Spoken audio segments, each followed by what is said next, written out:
Ay, gising ka na pala. Ba't ako dito sa bahay niyo? Di ba ano oras na?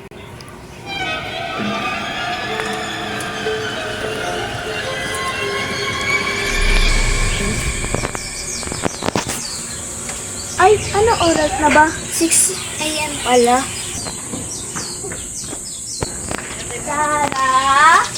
Wala dito! Umalis siya! Ay, sige po. Tawag ko muna si Sarah. Sarah? Saan ka? Nasa ukay-ukay ako. Hintayin mo na lang ako dyan kasi bumibili pa ako dito ng damit. Ay, okay. Payan kita. Hello, baka Bina. Palagi ako hintay dito, 6 a.m. pala. Sino ka? Ako si Jasmine. Ha? Ah!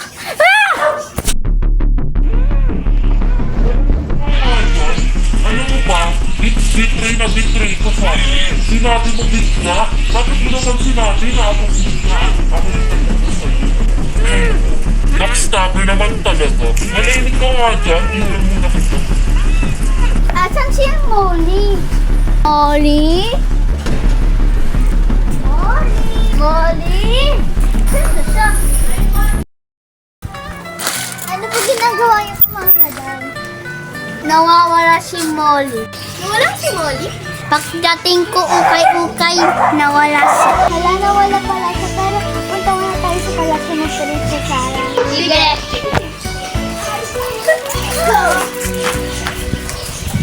Ma'am, sakit ko na dito.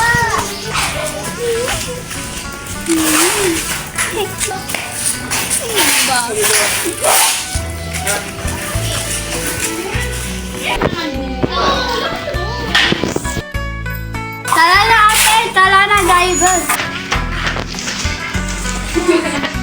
Paano natin nakahanap si Mo? Hindi ko alam, ewan ko sa'yo. Dahil joke lang, maghahanap tayo ng polis. Punta na tayo sa pulis. Sige po ma'am, madam.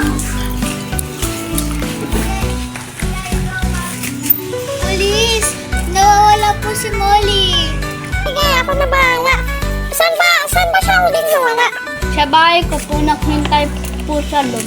Habang naghihintay po si Molly, tapos po hinanap ko ni Sarah na wala na po siya. Doon po nag-start. Sige po, bukas na po mag-start ng paghahanap namin. Sige po, thank you po. Sige, bye-bye. Bye-bye.